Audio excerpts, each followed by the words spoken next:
Assalamualaikum warahmatullahi wabarakatuh. Apa kabar semuanya? Mudah-mudahan sehat selalu, bahagia selalu pastinya. Dan kembali lagi bersama saya Amara Nufa dalam Table Talk episode 25. Dan kali ini di episode kali ini kita memiliki dua narasumber. Dan tentunya untuk narasumber kita yang pertama, kita akan membahas tentang TAK nih ya.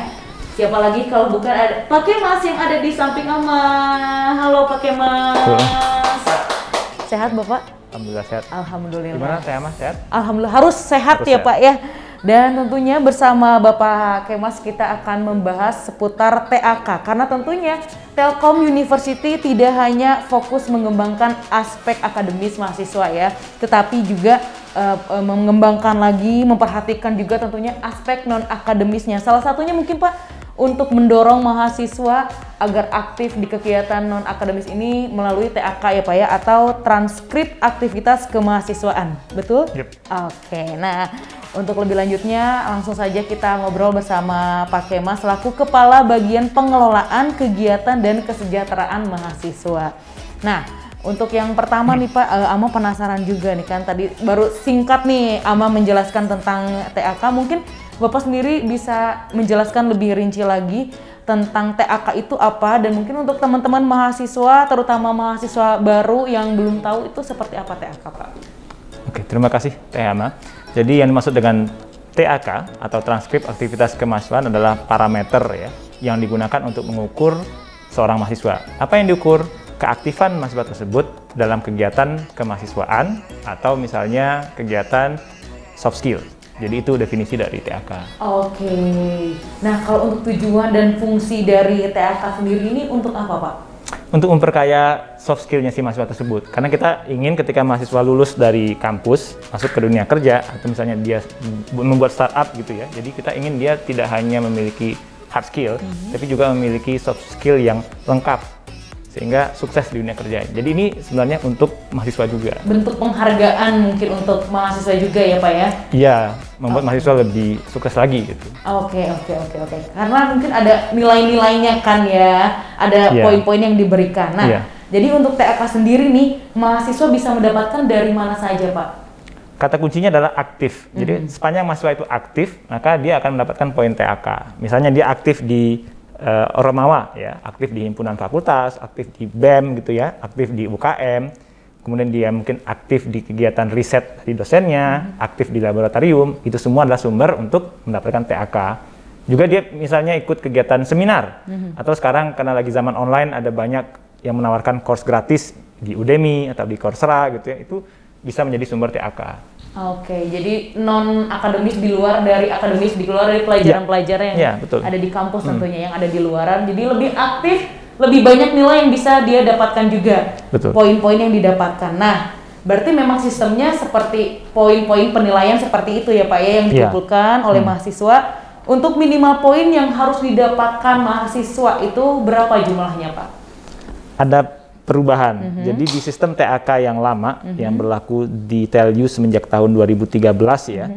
Tapi kalau dari zaman dulu 2007 itu di ST Telkom ya. Jadi di sistem yang lama kalau dia ingin lulus sarjana 60 minimal. Kalau dia diploma 45, kemudian kalau dia extension 15. Di sistem yang baru kita tidak menggunakan lagi threshold.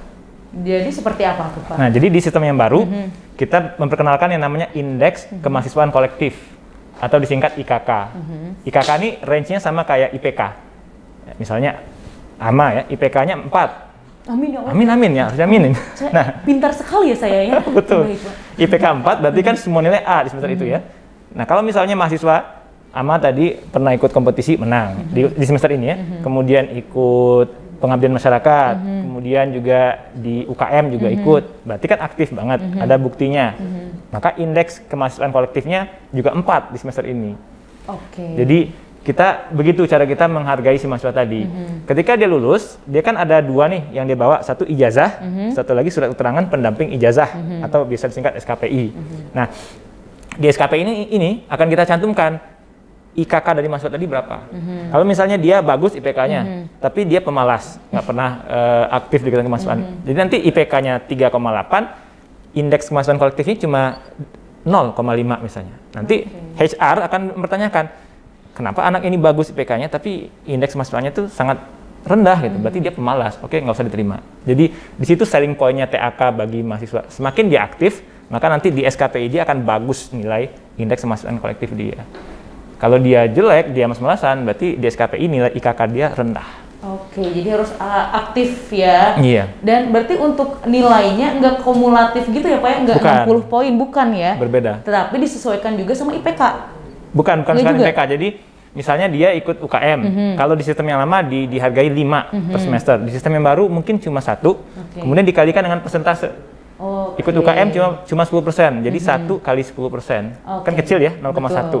Nanti dijumlahkan dengan aktivitas yang lain, maka dapatlah misalnya nilainya cuma 2,3 di semester itu. Semakin banyak kegiatan, semakin banyak juga nilai yang dia peroleh, poin-poin yang dia peroleh juga. Terutama kalau misalnya dia ikut kompetisi Belmawa, katakan misalnya dia ikut lomba startup, akselerasi startup mahasiswa Indonesia atau ASMI, dia menang atau dia finalis, itu dia bisa dapat poin hampir 2 skala 4 di semester itu. Jadi cuma dari Belmawa aja udah dapat 2 poin, tinggal nambah lagi dari yang lain. Gitu. Jadi minimal poinnya 1? Minimal poin? Yang untuk kegiatan non-akademis ini TAK ini Pak? Iya, misalnya dia ikut seminar itu cuma dihargai 1 poin, dikali persentasenya. Kalau misalnya seminar, persentasenya kecil. Gitu. Sampai berapa Pak maksimal nilainya? Paling besar? Paling besar, misalnya tadi dia menang ya, kompetisi, dia dapat misalnya 10 gitu, atau 5 gitu, tergantung dia juara di level mana. Tapi itu dikalikan dengan persentase. Kalau Belmawa dikalikan dengan persentasenya 30%. Gitu. Jadi sudah ada persentasenya ya, mungkin ada keterangannya juga ya Pak ya, nanti ya. Untuk ikut seminar atau ikut kegiatan apa, ada persentase dan minimal nilainya seperti itu ya. Baik, nah untuk alur atau prosesnya sendiri nih Pak, pengumpulannya seperti apa? Mahasiswa apakah input sendiri kah misal gitu atau gimana? Tergantung Teh. Jadi kalau misalnya si mahasiswa itu ikut kegiatan yang di luar, katakanlah dia ikut Coursera atau ikut Udemy atau dia ikut seminar anti korupsi, ya, itu kan penyelenggaranya orang luar. Jadi dia harus input pribadi mahasiswa tadi, dia input ke sistem TAK yang di Grasias. Tapi kalau misalnya ada mahasiswa yang aktif di UKM jurnalistik ya, atau UKM Sunda misalnya, maka yang akan menginputkan TAK mahasiswa tersebut adalah si pengurus UKM. Kalau mahasiswa misalnya ikut seminar yang diselenggarakan oleh Sekpim atau diselenggarakan oleh CDC, maka yang input adalah si CDC atau Sekpim. Baik. Tapi kalau untuk dari luar, dari kampus sendiri, mahasiswa sendiri, kampus input sendiri, mungkin sertifikatnya misalnya seperti itu ya Pak ya. Tapi ada verifikasi juga kan ya nantinya dari Grasias itu sendiri. Untuk yang mahasiswa input sendiri kita verifikasi. Tapi kalau misalnya yang inputin adalah UKM-nya atau yang inputin adalah Sekpimnya atau CDC, itu kita terima saja. Baik. Tanpa harus verifikasi lagi. Iya, udah trusted kalau itu kan ya Pak ya. Itu. Nah, ada sendiri nih Pak yang ada terakhir juga tentang TAK ini yang pengen aku tanyakan yang sempat tadi dibahas di off air nih ya Pak ya. Itu Pak mahasiswa lama nih yang mau lulus mungkin apakah ikut ke sistem atau skema baru atau skema lama nih? Takut ada kekhawatiran, aku selama ini udah ngumpulin banyak nih misalnya Pak ya. Nilainya ini jadi gimana nih, persentasenya ikut kemana mungkin Pak? Boleh di share juga ke televisi nih Pak. Jadi untuk yang mahasiswa lama jangan resah dan gelisah ya, karena justru dengan TAK yang baru ini tidak lagi menjadi syarat pendaftaran sidang. Jadi misalnya Asep misalnya mau sidang, kalau sistem yang lama dia harus TAK-nya terpenuhi. Dengan sistem yang baru dia bisa langsung sidang. Kemudian kalau misalnya si Asep tadi dia punya jumlah poin TAK 65, ya, kemudian dia lulusnya katakanlah let's say bulan September 2021. Jadi nanti 65 ini akan diambil setiap kegiatannya, misalnya 65 ini dari 10 kegiatan. Untuk setiap kegiatan kita akan cek berapa nilai di sistem yang baru. Nanti akan kita konversi, misalnya keluar IKK-nya 3,2 misalnya. Jadi nggak usah khawatir, untuk konversi itu otomatis.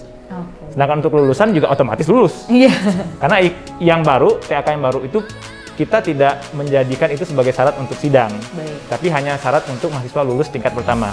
Misalnya ada si Badu, di tingkat pertama dia tidak ikut PKKMB, ya, pengenalan kampus ya, berarti dia tidak bisa lolos dari tahun pertama. Di situ kuncinya. Tapi lebih simpel sebetulnya ya skema yang untuk yang masa lama ya? Lebih simpel, jadi dia bisa langsung konsentrasi di TA-nya saja. Iya ya, baik. Jadi mungkin gak usah khawatir lagi, gak usah bingung lagi sekarang. Mungkin yang mahasiswa lama terus ikut skema baru, jangan khawatir ya Pak ya, insya Allah lulus ya.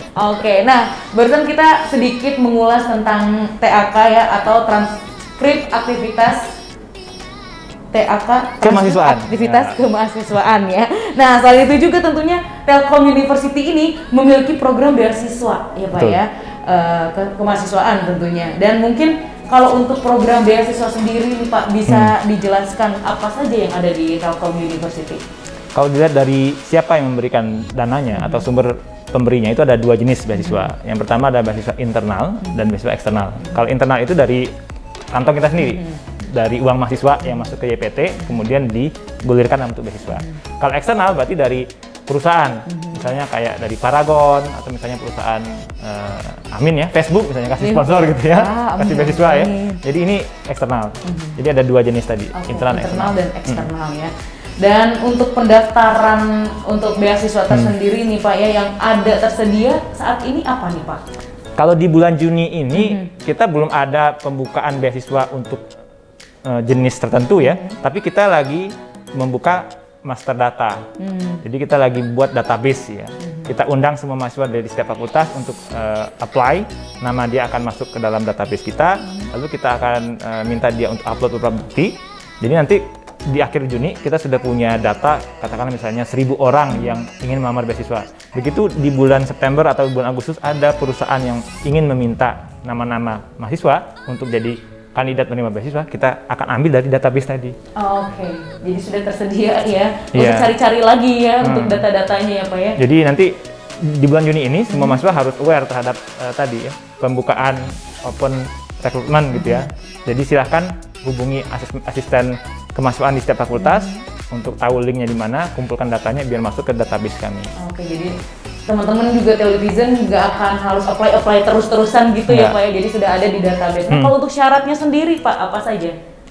Yang pertama dia harus mahasiswa aktif ya. Kalau untuk yang beasiswa eksternal, dia harus mahasiswa aktif, kemudian dia juga harus punya prestasi di non-akademik, misalnya dia ikut lomba, ya, dia menang, atau misalnya minimal finalis gitu ya. Kemudian dia punya IPK yang bagus, 3 minimalnya Pak ya. Tapi kalau untuk yang kurang mampu, 2,75 acceptable. Cukup ya? Cukup.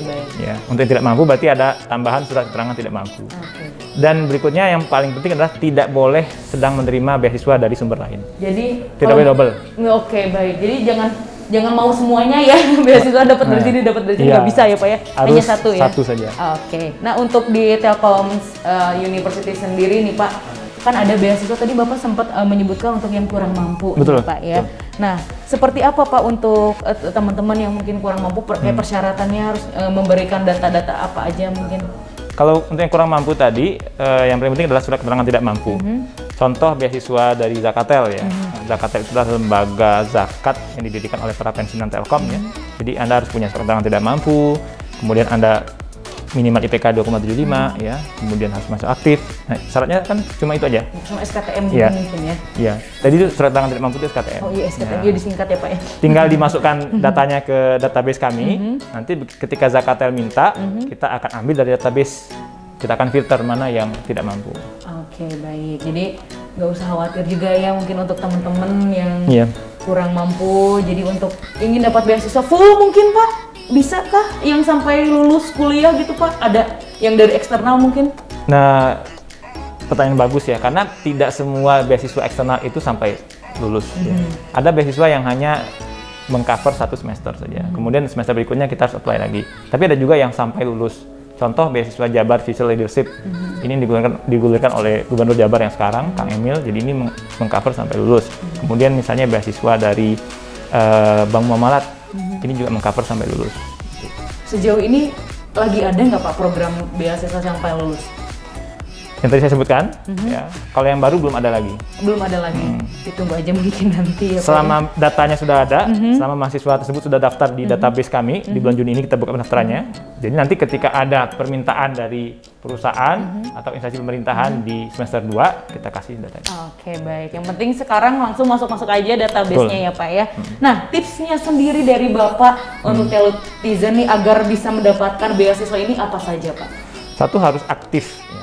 Jadi tidak bisa melamar beasiswa kalau Anda seorang mahasiswa yang pasif ya. Istilahnya itu kuliah pulang gitu ya, kupu-kupu. Jadi dia harus aktif, kepantau gitu. Kalau misalnya kami tanya ke dosen wali gitu, apakah anak ini aktif? Oh iya Pak, aktif. Oke, ini tanda-tanda positif gitu. Kemudian yang kedua, tingkatkan prestasinya. Jadi prestasi akademik dan kemahasiswaan terus ditingkatkan. Karena begini, ada banyak yang melamar, kami akan melihat siapa yang IPK juga bagus gitu, kita akan ambil itu. Kemudian yang ketiga, doa.